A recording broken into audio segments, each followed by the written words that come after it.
One very important theoretical underpinning to dynamic text is the work done by Jim Cummins in second language acquisition.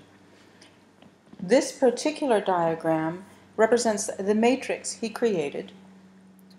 looking at the two areas of cognitive demand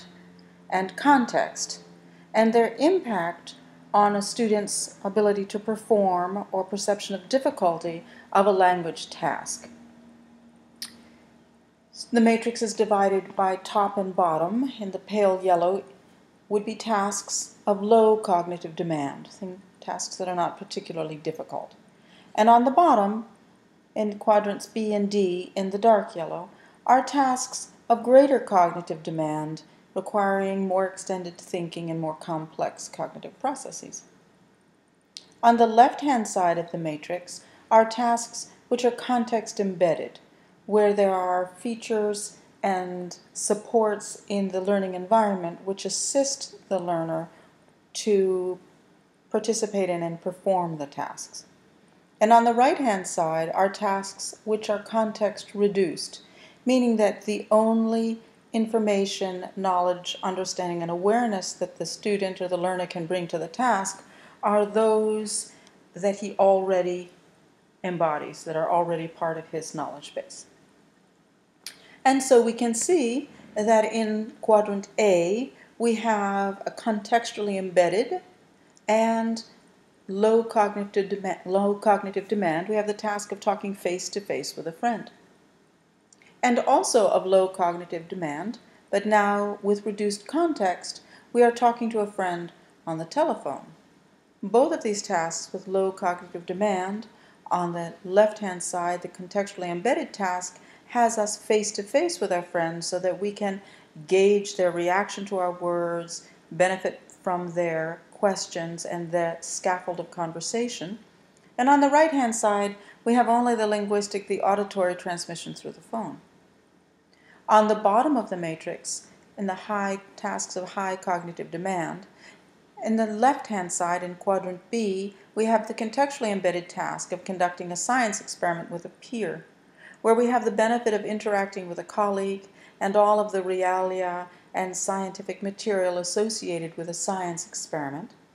in order to provide us with additional scaffolds and tools to complete that task.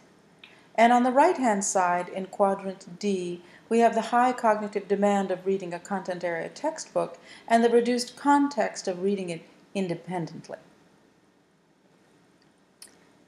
Another way to extend our thinking about this matrix and to apply it more closely to an educational context is to include in this diagram Webb's domains of knowing.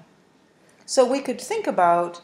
quadrants A and C, the upper quadrants, as corresponding to Webb's recall and reproduction skills and concepts, the domains, the simple lower cognitive demand of those domains. And thinking about the bottom two quadrants, B and D, as corresponding to Webb's strategic thinking and reasoning and extended thinking and the greater cognitive demand of those thinking tasks. We can take this matrix further in order to inform our thinking about literacy practices in classrooms with the same framework, the same format, where the top of this matrix still indicates those tasks which are cognitively undemanding, and the bottom of this matrix indicates in the dark yellow those tasks which would be cognitively demanding, and on the left-hand side those tasks which are context embedded, and top and bottom on the right-hand side those tasks which are contextually reduced.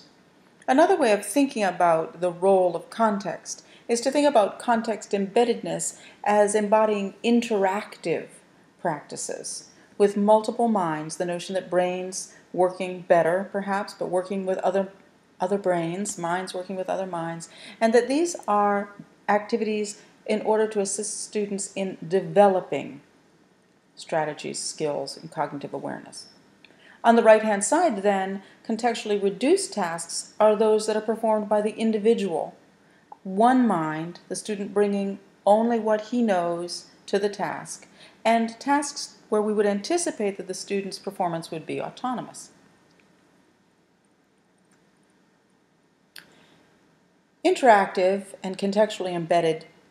practices would include these: teacher-led activities, student collaboration, interactive graphic organizers, visuals that support learning, and notes, teacher-provided or teacher-directed notes.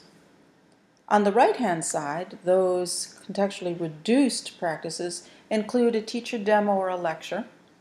students engaged in independent work,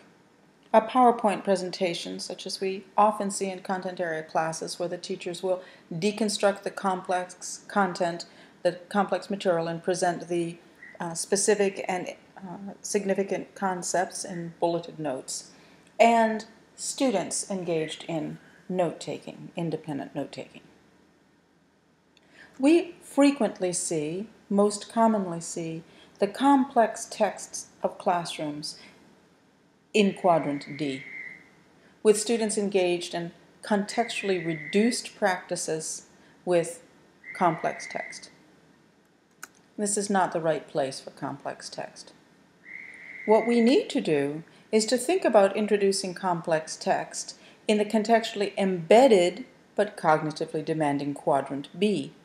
where students will be engaging with complex text with their peers, with interaction, with contextual supports, and the scaffolding available to allow our students to develop their ability to comprehend, to transact with, and to extend their thinking with complex text. Our goal, of course, will be to move this complex, cognitively complex practice into the individual component, the individual quadrant, B, where now the familiarity of the complex text will reduce the cognitive demand and create really what Shanahan talks about when he says that the complex texts of today become the simple texts of tomorrow, so that there's a continual recursive building as students receive the response and the scaffolding necessary to be successful with complex text. When that complex text and the practices become familiar, then they can participate independently in literacy and learning strategies with that content, and in a recursing fashion where the texts can become increasingly complex.